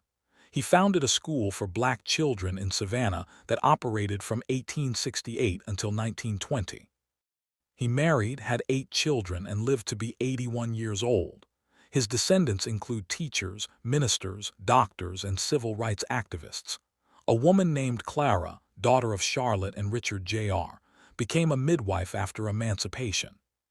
Despite the horror of her own origins and her mother's trauma from forced pregnancies, Clara dedicated her life to helping other women through childbirth safely. She delivered over 3,000 babies during her 40-year career. When asked why she chose this profession, she reportedly said, "Birth should be about joy, not terror. I wanted to help make it that way." Another child, a man named Joshua, son of Ruth and Thomas, moved to Philadelphia after the war and became a successful businessman. He owned a barber shop that served as a meeting place for black activists and intellectuals. He used his wealth to support education and civil rights causes. When he died in 1915, his obituary in the Philadelphia Tribune made no mention of his origins. He had created a new identity entirely. But not all the children found such positive paths. Some struggled with alcoholism, depression, and violence. Some died young. The trauma of their origins and early childhoods left scars that determination and hard work couldn't always overcome. Music becomes more analytical, documentary style. The Willowbrook case also prompted historians to re-examine other plantations with known breeding programs. Dr. Henderson and other scholars began looking at plantation records across the South with new eyes, searching for evidence of systematic breeding operations and the involvement of plantation owners' sons or male relatives in forced reproduction. What they found was sobering. While few cases were as extensively documented or as systematically organized as Willowbrook, the practice of forced breeding was far more common than previously acknowledged in historical literature. Plantation records from Virginia, the Carolinas, Georgia, Alabama, Mississippi, and Louisiana showed evidence of controlled mating, detailed breeding records, and selective pairing of enslaved people based on desired characteristics. Letters between plantation owners discussed breeding strategies, shared advice on maximizing reproduction, and treated the sexual use of enslaved women as a normal aspect of plantation management. Medical journals from the antebellum period included articles on Negro obstetrics and the proper management of breeding slaves, written by respected doctors who saw nothing morally problematic about their subject matter. One particularly disturbing discovery was a breeding manual published in 1808 titled A Practical Guide to the Increase and Management of Slaves, which provided detailed instructions on maximizing reproduction among enslaved people. The manual recommended everything from diet and exercise for pregnant enslaved women to the ideal age for first breeding, 14 for girls, 16 for boys, to techniques for overcoming resistance. This manual went through 4 editions and was found in the libraries of dozens of plantation owners across the South. It was treated as a practical agricultural text, no different than manuals on cotton cultivation or livestock management. The realization of how widespread and normalized forced breeding was fundamentally changed the historical understanding of slavery. It wasn't just about forced labor. It was about forced reproduction, about the exploitation of enslaved people's bodies in every possible way. Sound of classroom, students lecture. Today, the Willowbrook story is taught in some college courses on slavery, women's history, and the antebellum South. It serves as a case study in how systems of oppression function and how historical atrocities can be suppressed and forgotten. But it remains controversial. Some educators argue that the story is too disturbing, too graphic, too potentially traumatizing for students. They worry about triggering survivors of sexual violence or causing secondary trauma. Others argue that precisely because it's so disturbing, it must be taught. That sanitizing slavery's history, presenting it as merely forced labor without confronting the sexual violence, forced breeding, and complete dehumanization, does a disservice to those who suffered and to students who need to understand the full horror of what happened. Dr. Jennifer Washington, a professor of African American history at Howard University, has written extensively about teaching difficult histories. We cannot shy away from stories like Willowbrook because they're uncomfortable. Slavery was uncomfortable. Rape is uncomfortable. Forced breeding is uncomfortable. But these things happened and happened systematically, and we owe it to the people who endured them to tell their stories truthfully. When we teach slavery as just forced labor, we're erasing the sexual violence that was central to the system. We're erasing the trauma of forced reproduction. We're making slavery more palatable, which is exactly what those who want to minimize its horrors want us to do. Yes, we need to teach these stories carefully, with appropriate warnings and support for students. But we need to teach them. Sound of Memorial Site, Wind, Birds, Quietness. At the Willowbrook Memorial Site today, visitors can see more than just the granite wall with names. In 2010, a small museum was added, built with funds from the state of Georgia and private donations. The museum contains artifacts recovered from the plantation site, tools, pottery, personal items that belonged to enslaved people. It displays copies of the registry and other documents from Margaret Calloway's records. It provides historical context about slavery, breeding programs, and the specific history of Willowbrook. Most powerfully, it includes video testimonies from descendants of both the enslaved people and the Calloway family, talking about how this history has affected their families across generations. One descendant of the enslaved, an elderly woman named Dorothy Freeman, speaks in her video testimony about learning the truth of her family's history. My grandmother told me when I was 16. She sat me down and said, "You need to know where you come from." And she told me about Willowbrook, about what happened to her grandmother there. I didn't want to believe it. I thought she must be exaggerating. How could people do such things? But then I did my own research. I found the documents, I read the testimonies, and I realized it was all true, and I had to decide what to do with that knowledge. Do I bury it again, pretend I don't know, or do I carry it forward, make sure people remember? I chose to remember, because those women, my ancestors, they survived. They endured the unimaginable and they survived. Their children survived. And here I am, their descendant, free and educated and living a life they could barely dream of. That's not making it okay. Nothing makes it okay.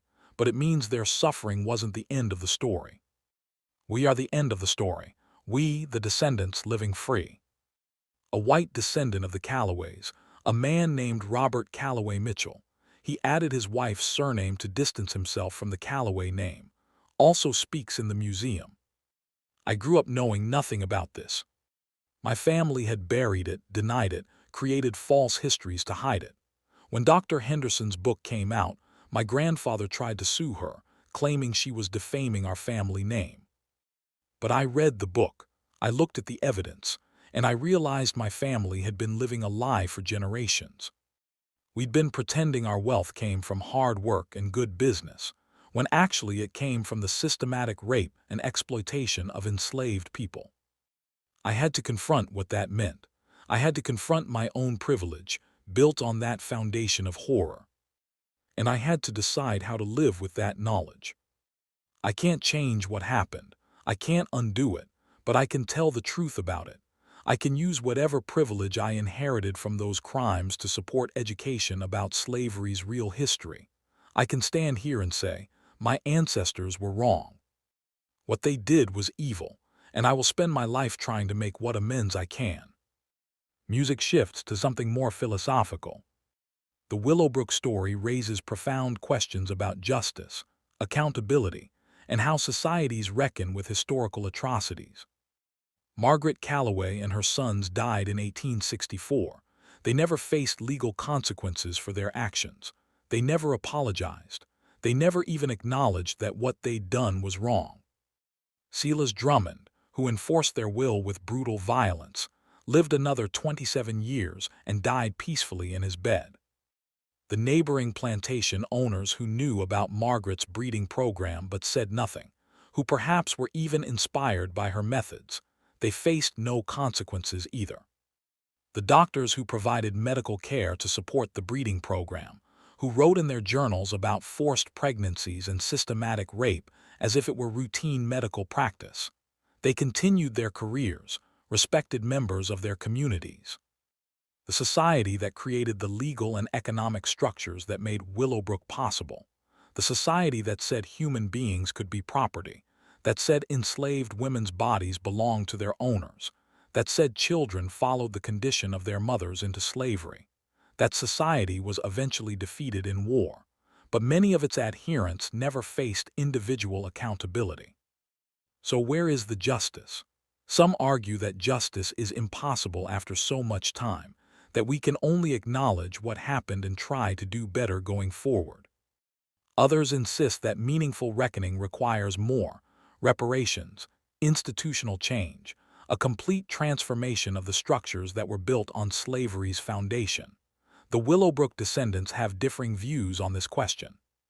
Some focus on education and memory, believing that ensuring these stories are told and remembered is itself a form of justice.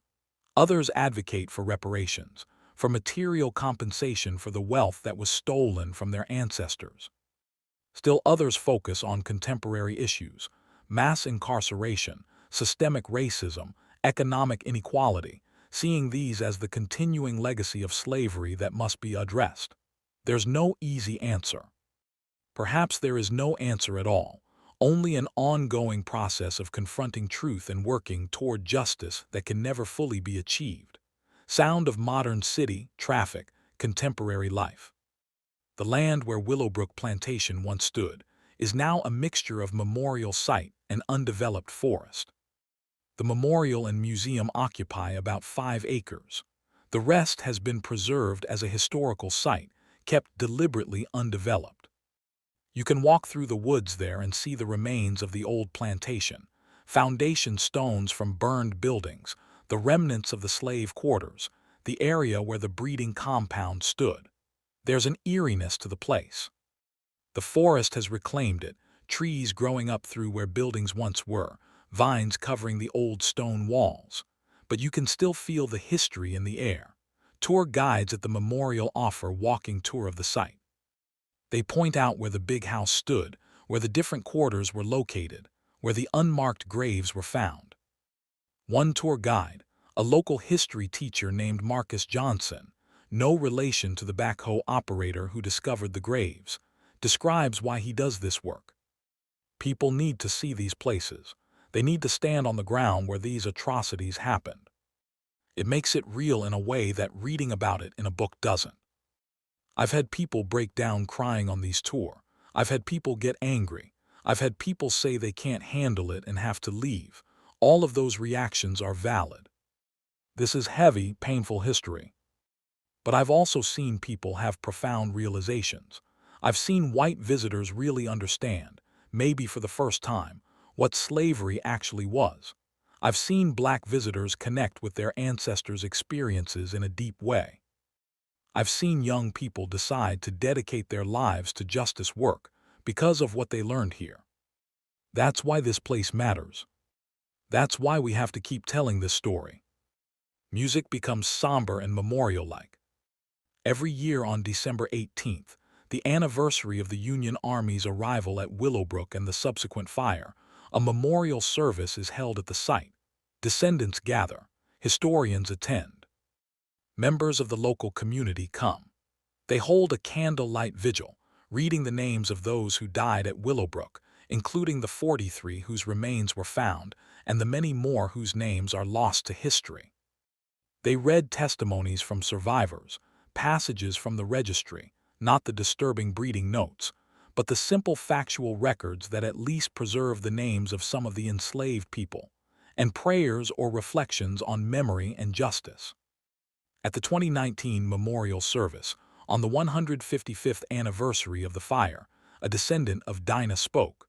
Her name was Angela Thompson, a 62-year-old retired teacher from Atlanta. She stood before the memorial wall and spoke to her ancestor. Dinah, great-great-great-grandmother, I speak your name. You were raped. You were tortured. 7 children were torn from your arms. You were treated as less than human for 15 years. But you were human. You were fully human. You had thoughts and feelings and dreams. You loved your children even though they were taken from you. You survived even though survival must have felt impossible. I carry your blood, I carry your name, and I carry your story forward. Your suffering was real. Your pain was real. Your humanity was real. And you won. Do you hear me, grandmother? You won. They tried to break you, to reduce you to nothing but a breeding animal. But you remained human. And your descendants are here, free, living the life you dreamed of. That monster, Margaret Calloway, is remembered only for her evil. But you are remembered for your strength, your survival, your humanity that no one could take from you. Rest in power, grandmother. You are not forgotten. Pause for emotional weight. As Angela spoke, dozens of other descendants stood with her, other great-great-great-grandchildren of women who suffered at Willowbrook. They held hands, a chain of humanity stretching back to those who had been treated as less than human. It was a powerful visual. Survivors' descendants reclaiming their ancestors' humanity, insisting on memory when so many had tried to enforce forgetting. Music transitions to more analytical tone. The Willowbrook story also illuminates the complex question of mixed-race children born from slavery-era rape. These children, and there were millions across the South, not just from systematic breeding programs but from the casual sexual violence that was endemic to slavery, occupied a strange space in American society. They were black by law and social custom, following the one-drop rule that said any African ancestry made a person black. But they often had white fathers, sometimes from prominent families. They carried the blood of both enslaved and enslaver. Some were completely rejected by their white families, treated no differently than any other enslaved person. Others received special treatment, lighter work assignments, education, sometimes even freedom, though this rarely extended to full acceptance or acknowledgement of kinship. After emancipation, these dynamics became even more complicated. Some formerly enslaved people with white parenthood tried to pass as white, leaving black communities behind and creating new identities. Others embraced their black identity and became leaders in African American communities. The Willowbrook children and their descendants navigated these complex identity questions in various ways. Some, like Nathan, fully embraced black identity and dedicated their lives to black communities. Others tried to distance themselves from their enslaved origins, seeking to assimilate into white society where their lighter skin might allow it. Dr. Henderson's research found that several of the Willowbrook children's descendants successfully passed as white by the early 20th century. They created false family histories, claimed Italian or Spanish ancestry to explain their slightly darker complexions, and cut all ties with black relatives. One such person was a woman named Elizabeth Harrison, granddaughter of Charlotte and Richard Jr. Elizabeth was born in 1875, light-skinned enough to pass. As a young woman, she moved to New York, claimed to be from a Portuguese family, married a white man who never knew her real background, and raised her children as white. Her secret was only discovered in 2003, when one of her great-grandchildren did a DNA test and was shocked to find significant African ancestry. The revelation caused a family crisis.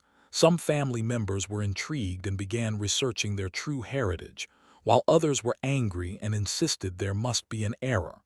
That great-grandchild, a man named Michael Harrison, eventually connected with Dr. Henderson and pieced together his family's real history. He learned about Elizabeth, about Charlotte, about Willowbrook. In a 2005 interview, he said, "My whole identity was based on a lie. Or not a lie exactly. My great-great-grandmother did what she had to do to survive, to give her children a better life. But it meant that generations of my family grew up not knowing who we really were. Part of me feels angry that she hid it. But mostly I feel sad for her, that she felt she had to. That the trauma of what her mother experienced at Willowbrook, the shame of being born from rape, was so great that she had to erase that entire part of her history. Now I'm trying to reclaim it. I'm learning about Willowbrook, connecting with descendants who stayed in the black community, understanding the full complexity of my heritage. It's uncomfortable, it's painful, but it's the truth. And I'd rather live with a painful truth than a comfortable lie." Sound of DNA lab, scientific equipment. The advent of genetic genealogy in the 21st century has revealed many such hidden connections. White families discovering African ancestry they never knew about. Black families discovering white ancestors they'd heard rumors of but never confirmed. For the Willowbrook descendants, DNA testing has helped piece together family trees that were fragmented by slavery, forced separations, and deliberate erasure of records. A genetic genealogy project launched in 2015, specifically focused on Willowbrook descendants, has identified over 300 living people who can trace their ancestry back to the plantation. Some knew about their connection, others discovered it through DNA testing. The project has also confirmed some disturbing details about the breeding program. Genetic analysis showed that Margaret's 4 sons fathered at least 32 children with enslaved women between 1847 and 1865, and those are just the ones whose descendants have been DNA tested. The real number was likely higher. The genetics also revealed evidence of inbreeding in later generations. Some children born at Willowbrook in the 1850s and 1860s showed genetic markers consistent with parents who were closely related, possibly half-siblings or cousins. This suggests that as Margaret's breeding program progressed, she may have begun pairing the children of her sons with each other, or pairing her sons with their own daughters. The level of depravity, in other words, may have been even worse than the written records indicate. Dr. Helena Ramirez, the geneticist who led the DNA project, described the findings as heartbreaking. The genetic evidence confirms what we suspected from historical records. This wasn't just forced breeding. It was a deliberate program of controlling bloodlines with no regard for the health or humanity of the people involved. We found genetic bottlenecks, evidence of inbreeding and markers associated with hereditary health conditions that likely resulted from limited genetic diversity and forced pairing of related individuals. These people's bodies were being used as experimental material. The long-term health consequences for their descendants are still being felt today. Music becomes deeply reflective. As we approach the end of this story, it's important to step back and ask, why does Willowbrook matter? There were tens of thousands of plantations across the American South. Millions of people were enslaved, countless individual stories of horror and suffering. Why does this particular story need to be told? Several reasons. First, because it illustrates the extremes to which slavery's logic could be taken. If people are property, if they have no rights, if their bodies and lives belong entirely to others, then systems like Margaret's breeding program become possible, even logical within that framework. Willowbrook shows us that slavery wasn't just an economic system, it was a complete dehumanization that allowed for every form of abuse imaginable. Second, because it challenges comfortable myths about slavery. The myth that it was merely forced labor. The myth that white women were passive observers. The myth that enslaved families were kept together. The myth that the worst abuses were exceptions rather than inherent to the system. Willowbrook shatters these myths. It forces us to confront slavery as it actually was, systematic, brutal, sexual, designed to destroy families and human dignity. Third, because it demonstrates how history can be buried and forgotten. For 130 years, this story was successfully suppressed. If not for a random construction project in 1994, it might have stayed buried forever. How many other Willowbrooks are still buried? How many stories have been successfully erased? What else don't we know about our history because those with power work to hide it? Fourth, because it shows the multi-generational impact of trauma. The people who suffered at Willowbrook died long ago, but their descendants carry the weight of that trauma. Understanding this helps us understand contemporary issues around historical trauma, intergenerational pain, and the ongoing effects of slavery. Fifth, because the story includes resistance and survival. Yes, it's a story of horror. But it's also a story of people who survived the unsurvivable, who maintained their humanity when everything was designed to strip it from them, who built lives and families and futures despite everything. The descendants of Willowbrook exist. They survived. That matters. Sound of wind through trees, birds, peaceful nature sounds.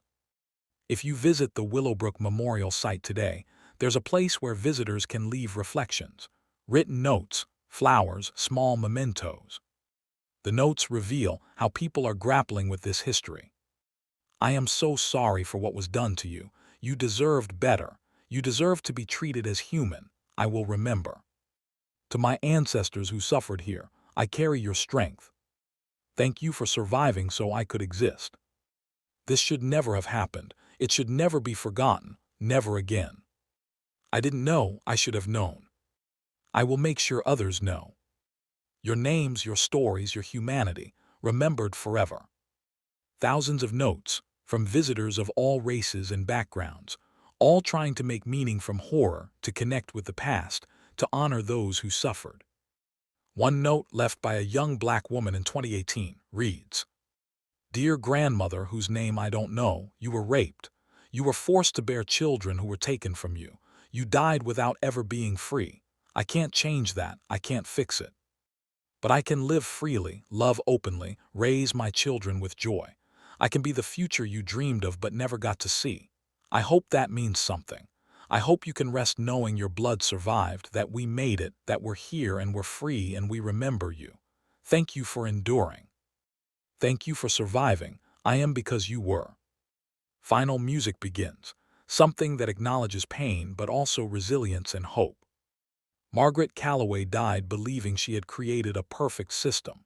She died thinking her breeding program was a triumph of science and management. She died without ever seeing her victims as human beings who deserved dignity, rights, or justice. But she was wrong. The system she created didn't produce superior slaves. It produced traumatized human beings who nonetheless survived and whose descendants live in freedom. Her name is remembered only for evil. The names of her victims, those we know and those lost to history, are remembered with honor. The plantation she ruled is ashes and ruins. The people she enslaved have descendants who are teachers, doctors, activists, artists, parents, grandparents, free people living full lives. History has judged Margaret Calloway, and history has found her wanting. The women of Willowbrook were stronger than she ever imagined. They survived what should have broken them. They maintained their humanity when she treated them as animals. They loved their children even when those children were torn away. They built community even when she tried to atomize them. And they won, not immediately, not without terrible cost. But they won because they survived, because their descendants survive, because we remember them, because we speak their names. Dinah, Charlotte, Ruth, Esther, Celia, Mary, Hannah, Sarah, Rachel, Grace. And all the others whose names we don't know but whose suffering was real, whose humanity was real, whose survival made possible the lives of their descendants. Music swells. This is their story, not Margaret's. Hers is just a footnote of evil. This is the story of women who endured the unendurable, of children born into nightmare who built lives anyway, of a community that slavery tried to destroy but couldn't, of trauma that echoes through generations but doesn't define them, of memory that refuses to be erased, of truth that eventually surfaces, no matter how deep it's buried, of justice that may never be complete but must still be sought, of history that must be faced, not sanitized or forgotten. This is the story of Willowbrook Plantation, not as Margaret Calloway wanted it remembered, but as it truly was, a place of horror, and a testament to the strength of those who survived it. May they be remembered. May their truth be told. May their descendants live in freedom. And may we never forget what humans are capable of doing to each other when we allow systems of oppression to flourish.